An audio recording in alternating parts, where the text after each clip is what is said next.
Halloween is the one night of the year when the veil between worlds feels paper thin, when even the most familiar places can take on an eerie, otherworldly feel. Ghost stories become harder to brush off, and strange occurrences are given a little more weight. It's a night for costumes and candy, sure, but also for secrets best left undiscovered. Some think the thrill of fear on Halloween is just part of the fun. But for those of us who've seen things we can't explain, who've felt a presence behind us in the dark or heard whispers that shouldn't exist, Halloween is more than just a holiday. It's a reminder that there's something out there, something we can't always see, but that can definitely see us. This is a story from one Halloween night not long ago, a night that changed how I see this holiday forever. Halloween in the old neighborhood. It happened a few Halloweens ago, but even now, I can't shake the strange feeling that settled over me that night. I just moved back to my hometown, a place known for its quiet streets and friendly neighbors. Every Halloween, the neighborhood would come to life with jack-o'-lanterns and kids running around in costumes. But that year, something felt different. Eerier. There was an old house at the end of the street, abandoned for as long as I could remember. As a kid, I'd heard countless stories about it being haunted, that strange noises would come from it at night, or that people sometimes saw shadows moving in the upstairs windows. I never thought much of it then, it was just part of the Halloween vibe. But that night, I ended up crossing paths with it in a way I'd never expected. Around 10 p.m., the trick-or-treaters had mostly gone home, and the streets were emptying out. I decided to take a walk to clear my mind, passing by the old house out of habit. When I reached the corner, I noticed something strange, a faint light flickering inside, as if from a candle or an old lamp. No one had lived there for years, so naturally, it caught my attention. I stopped, squinting, trying to see if maybe someone was inside. But then the light went out. The air was still, and an uneasy silence settled around me. Then I heard something, a faint tapping sound, like fingers drumming on a window pane. It was coming from the house. My instincts told me to leave, but my curiosity got the better of me, and I took a few steps closer. As I approached, I noticed something even stranger, a line of jack-o'-lanterns on the porch, each carved with a different expression. They hadn't been there earlier, and they were all fresh, the candle flames flickering gently inside. Feeling a chill run down my spine, I turned to leave, but just then, I heard a voice, a low whisper. "Why don't you come inside?" I looked around, thinking maybe it was a prank or some neighborhood kids trying to mess with me, but the street was empty. The whisper continued, soft and inviting, as if it was right behind me, yet I couldn't see anyone. My heart started pounding as I backed away, but the voice followed, growing louder. Just then, a loud bang echoed from inside the house, as if someone had slammed a door or knocked over something heavy.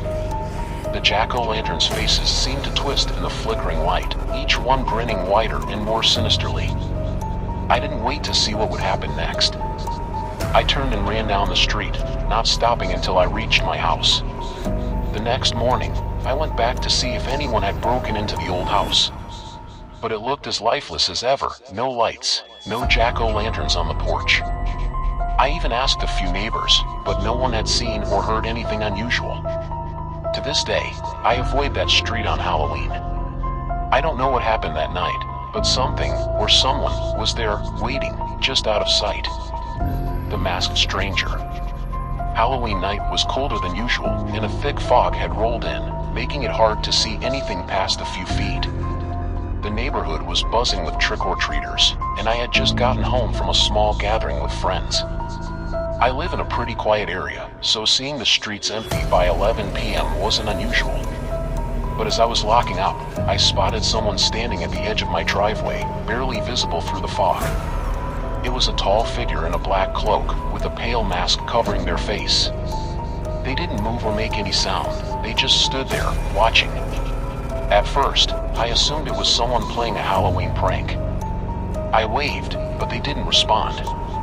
Just stood there, still as a statue. I started to feel uneasy. When I turned to go inside, the figure took a step forward. That's when I heard the footsteps, not a normal, even pace, but a dragging, scraping sound. It was chilling. I turned back, hoping they'd leave or reveal themselves, but they just kept moving toward me, slow and deliberate. "Can I help you?" I called out, but there was no reply. The figure continued advancing, each step echoing with that slow, scraping noise.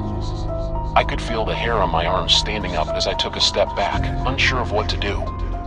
Suddenly, they stopped, still about 20 feet away. In the silence, I could hear the faintest whisper, just barely audible over the pounding of my heart. "Trick or treat." The voice was hollow and distant, like it was coming from somewhere far away, yet it was directed at me. I didn't respond. I couldn't move, frozen by a sense of dread I'd never felt before. The figure tilted its head, as if waiting for me to answer, and then slowly raised its hand, pointing straight at me. I felt an overwhelming urge to look away, to go back inside and lock every door. Just then, a car turned onto the street, its headlights cutting through the fog and illuminating the figure. For a brief moment, I thought I'd see a regular person under the mask, but what I saw made my stomach drop. The mask was cracked and worn, with hollow eyes that seemed to reflect no light. And in that brief flash, I thought I saw, no, I felt something in those empty sockets watching me, something dark and cold. The car passed, and just as quickly as it had appeared, the figure vanished into the fog. I stood there for a moment, trying to make sense of what I'd just seen, but there was no one in sight, not even the sound of footsteps. I don't know who, or what, was out there that Halloween night. I haven't seen that masked figure since, but every Halloween, when the fog settles in and the street's empty, I can't help but check my driveway, half expecting to see them waiting there, with that broken mask and hollow stare. The last house on Willow Street. It was late Halloween night, and I was driving home after visiting a friend's house across town. The streets were quiet, and a slight drizzle had started, making everything feel colder and darker. The route I took passed by Willow Street, which had an infamous reputation in our town. At the end of that street was an old house that nobody dared to visit. People said it was haunted, and there were endless stories about strange sightings and unexplained noises coming from there. As I approached Willow Street, I noticed something unusual, a faint, flickering light coming from the upstairs window of the house. I slowed down, curiosity getting the better of me. No one was supposed to live there. The house had been abandoned for decades. But there it was, a dim glow shifting behind the cracked, dusty glass. I pulled over and sat in the car, staring at the house. Just as I was about to drive off, I heard something, a faint, almost musical sound, like a child humming a tune. I strained to hear it through the closed window, convinced I must have imagined it. But the sound grew louder, clearer, until it was unmistakable, a child's voice, humming an eerie, repetitive melody. Without fully thinking it through, I got out of the car. Maybe someone was inside, maybe a group of kids playing a prank, or perhaps some squatters. I decided to take a closer look. As I approached, the air felt colder, and a heavy silence fell around me, broken only by that haunting melody. It seemed to echo from the walls of the house itself. I could feel my pulse quicken as I reached the door, which was slightly ajar, as if someone had been expecting me. I pushed it open, and the humming stopped abruptly. Inside, the house was silent and pitch dark, except for the faint glow coming from the staircase at the far end of the hallway. I hesitated, but something, call it morbid curiosity or sheer foolishness, urged me forward. I made my way up the creaking stairs, one step at a time, my footsteps echoing eerily in the empty house. When I reached the top, I found myself facing a closed door, with light seeping out from beneath it. I took a deep breath, placed my hand on the doorknob, and slowly turned it. The room was empty, save for a single chair in the middle of the floor, facing the window. On the chair sat a small, old-fashioned music box, the source of the eerie tune. As I stepped closer, I could see that it was covered in dust, as if it hadn't been touched in years. But the melody was still playing, the tiny metal gears turning and clicking with each note. Suddenly, the music stopped. The room felt unbearably still, and a chill ran down my spine. Just as I turned to leave, I caught a glimpse of something in the corner of my eye, a figure standing in the doorway, a young girl in an old-fashioned dress, her face pale and expressionless. She was watching me, her dark eyes wide and unblinking. I froze, unable to move or look away. Then, slowly, she raised her hand and pointed at the music box, her gaze fixed on me with an intensity that felt almost desperate. I don't remember how I got out of that house. The next thing I knew, I was back in my car, my heart racing and my hands shaking. I drove home in silence, not daring to look back at that house. To this day, I can't explain what I saw or why I felt so compelled to enter that house.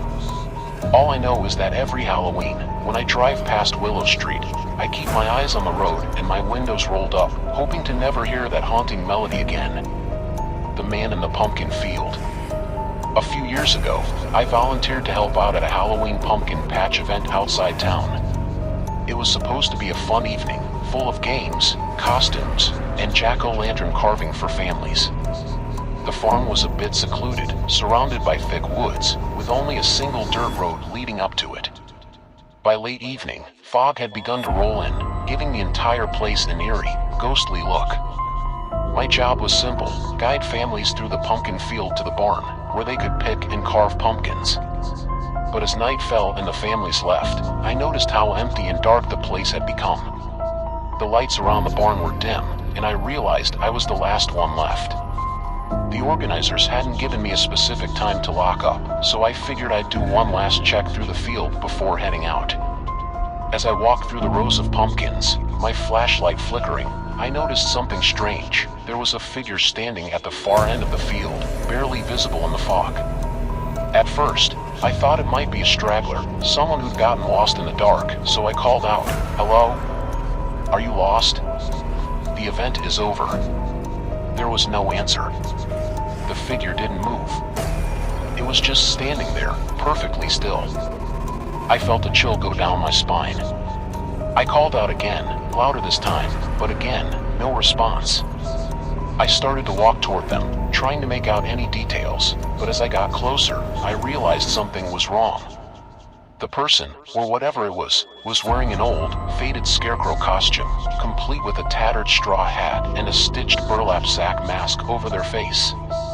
The mask had two small, dark holes for eyes and a crooked smile sewn into it. It looked old, like something that had been left outside for years, weathered and worn. But here's what struck me: the scarecrow was just standing there in the open field, not tied to a post or supported by anything. And it was facing directly toward me. I stopped, frozen, just a few feet away. "Hey," I tried again, my voice shaking slightly. "You shouldn't be out here." The scarecrow didn't answer, but then, ever so slightly, it tilted its head to the side, as if studying me. I felt a wave of dread wash over me. Everything in my gut told me to turn and leave, to get out of there, but I couldn't move. I was rooted to the spot, staring into those hollow, empty eyes. Then, out of nowhere, I heard a sound behind me, a rustling, like footsteps moving through dry leaves. I spun around, my flashlight darting through the dark, but there was no one there. When I turned back, the scarecrow had moved closer. It was only a few feet away now, still staring, its head tilted at an unnatural angle. My heart was pounding, and my hands started shaking. I didn't know how it had moved so quickly without making a sound, but I wasn't about to stick around and find out. I took a step back, and as I did, I heard that rustling noise again, this time louder, like something was circling around me in the fog. Panic set in, and I began to walk backward quickly, keeping my flashlight pointed at the scarecrow. But as I moved, it seemed to follow, each time getting closer without me ever actually seeing it take a step. The flashlight flickered, and in that brief second of darkness, I felt a cold, sharp sensation at my back, like something brushing against me. I turned and sprinted toward the barn, my pulse racing. When I reached the entrance, I looked back over my shoulder, expecting to see the scarecrow right behind me, but the field was empty. Just rows and rows of pumpkins stretching into the fog. Shaking, I locked up the barn and made my way to my car. I didn't look back as I started the engine and sped down the dirt road, my hands gripping the steering wheel so hard my knuckles turned white. The next day, I returned to the farm to help clean up, hoping to laugh off what I'd seen as a Halloween prank or some strange trick of the light. But when I asked the other volunteers about the scarecrow, they looked at me, puzzled. They told me there hadn't been any scarecrows set up in the field that night. I didn't believe them at first, but when I went back to the spot where I'd seen it, there was nothing there, no sign of a costume, a post, or even footprints. Just the pumpkins and the silent, empty field. Since that night, I've never gone back to that farm.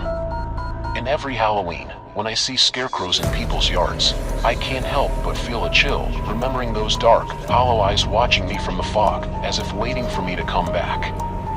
I still don't know what I saw that night, or if it was even real. Maybe it was just a trick of the fog, or maybe my mind playing games with me in the darkness of Halloween night. But deep down, I can't shake the feeling that it was something more, something that goes beyond what I can explain.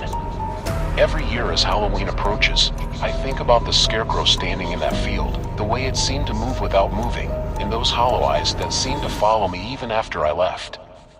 I haven't gone back to that pumpkin patch, and I don't plan to. Some things are better left alone, hidden in the fog and shadows of Halloween night. So if you find yourself wandering somewhere isolated as Halloween, take a word of advice: don't stop for anything, and don't look back. You never know what might be watching, or waiting,